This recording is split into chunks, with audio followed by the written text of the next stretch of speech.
रविवार का दिन था। सुबह सवेरे अंजलि की नींद जरा देर से खुली क्योंकि कल भी वह ऑफिस से काफ़ी देर से घर आई थी।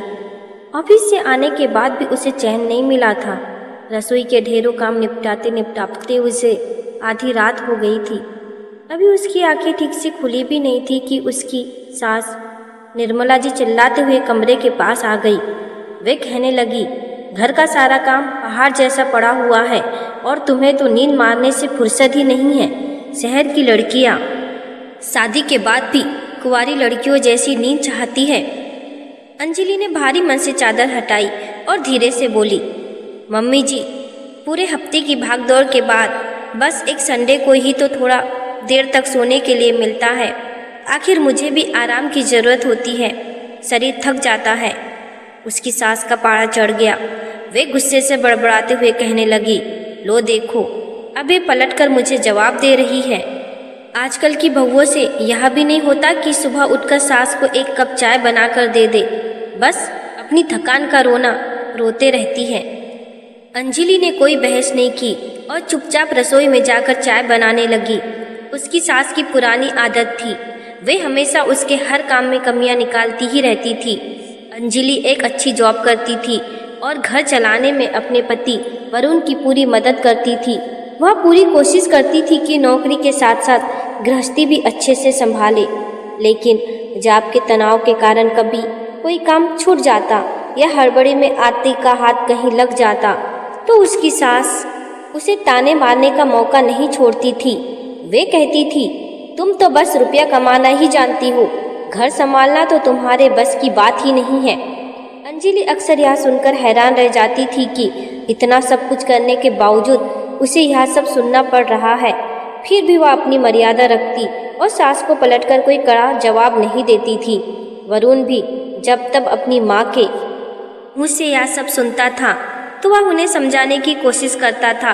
वह कहता, माँ, अंजलि दिन भर ऑफिस में काम करती है और घर आकर भी इतना काम तो करती है। तुम हर छोटी बात पर उसे यह सब क्यों बोलती हो?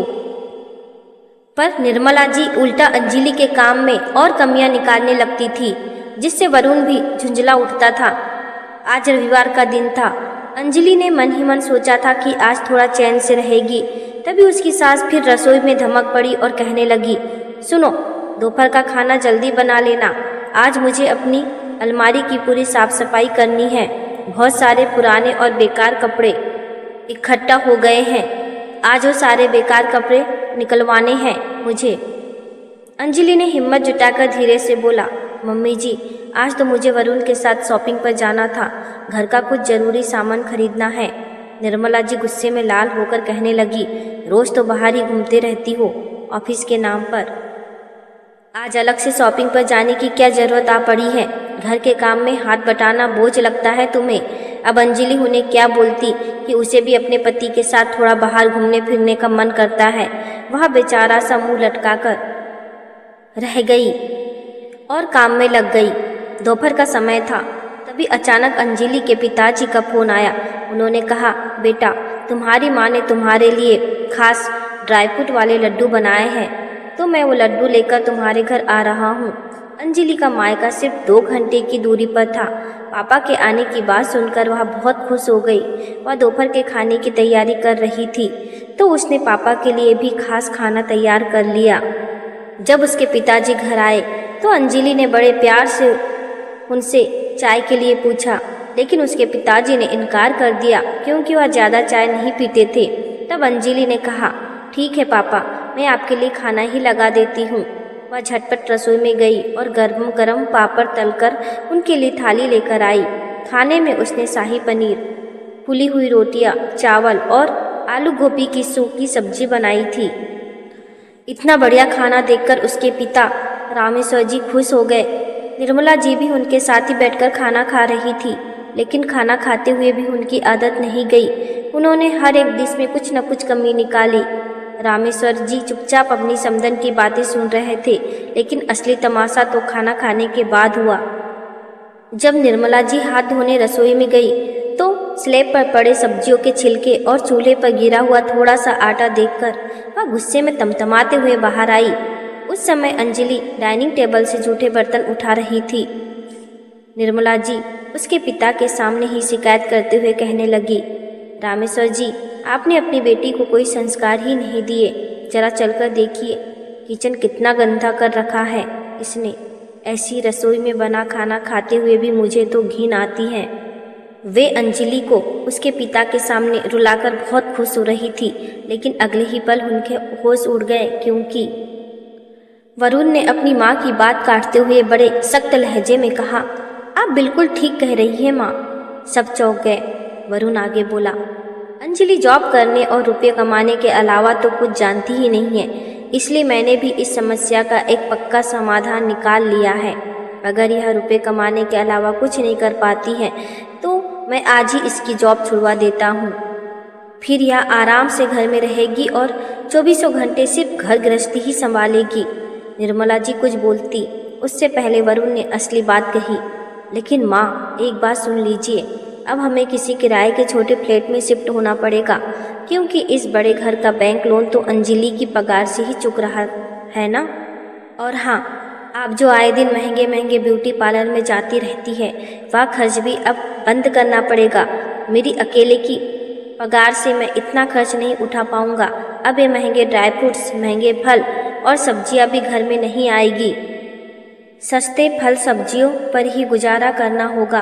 बिजली का बिल भी बहुत आता है, तो आप जो दिन भर टीवी देखती रहती हैं वह भी बंद करना होगा, क्योंकि उसमें बिजली की कटौती करनी पड़ेगी। यह सब सुनकर निर्मला जी बुरी तरह घबरा गई। वे हड़बड़ाकर कहने लगी, अरे ऐसी कितनी सारी औरतें हैं जो नौकरी के साथ साथ घर भी बढ़िया मैनेज कर लेती हैं। क्या एक तेरी पत्नी ही दुनिया में अनोखी है क्या, जो घर संभालने के लिए उसे नौकरी छोड़नी पड़ेगी? नौकरी छोड़ने की क्या बात है? तब वरुण हल्के से मुस्कुराते हुए बोला, माँ, मैं खुद अपनी आंखों से देखता हूँ कि यह जॉब के साथ घर संभालने में कितनी जद्दोजहद करती है। मुझे तो दफ्तर के चक्कर में समय नहीं मिल पाता, तो मैं इसकी मदद नहीं कर पाता। सुबह मैं इससे पहले घर से निकल जाता हूँ और रात को भी इसके बाद ही लौटता हूँ। यह अकेले ही राशन खरीदने से लेकर घर की हर छोटी बड़ी चीज़ मैनेज करती है। अब खाना बनाते हुए अगर रसोई में थोड़ी सब्जियों के छिलके रह गए, या चूल्हे पर थोड़ा आटा गिर गया, या सिंक में 2-4 जूठे बर्तन पड़े हैं, तो इसमें इतना हंगामा मचाने वाली कौन सी बात थी कि आपने पापा जी से सीधे इसकी परवरिश की शिकायत कर दी? वरुण ने कड़े स्वर में पूछा, क्या इसका कोई आत्मसम्मान नहीं है? इतनी छोटी सी बात पर आप इसके पिताजी से कह रही है कि इन्होंने इसे कुछ नहीं सिखाया? अगर इतना काम करने के बाद भी इसे यही सुनना है तो फिर फायदा ही क्या है? अंजलि की आंखों से झरझर आंसू बह रहे थे। निर्मला जी के पास अब कोई जवाब नहीं था। वहीं रामेश्वर जी को अपने दामाद पर बहुत गर्व महसूस हो रहा था। अब निर्मला जी का चेहरा पूरी तरह उतर गया था।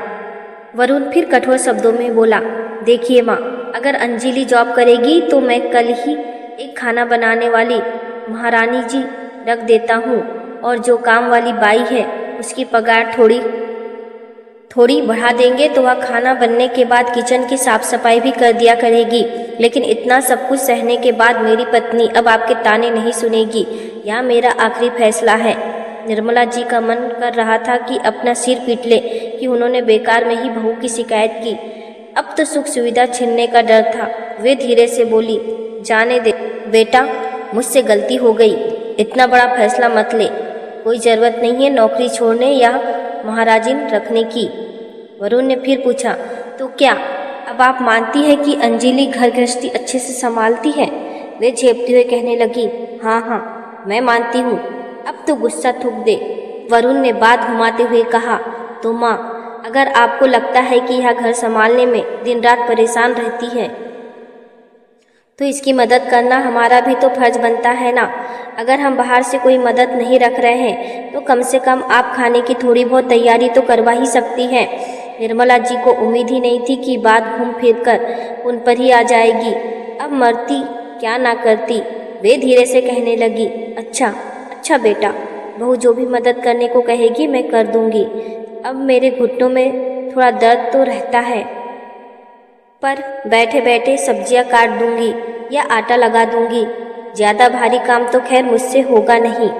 अंजलि ने अपने आंसू पोंछे और धीरे से बोली, मम्मी जी, आप चाहे मेरी मदद के लिए कुछ भी मत करिए, लेकिन बस मुझे ताने मत दीजिए। मैं पूरे दिन की थकी हुई होती हूँ तो काम करने में कभी देर सवेरे हो जाती है, और वैसे भी खाना बनाने वाली रखने के पक्ष में तो मैं भी नहीं हूँ, क्योंकि मैं चाहती हूँ कि अपने परिवार को अपने हाथों से बना हुआ अच्छा खाना खिलाऊं, ताकि सब स्वस्थ और खुश रहे।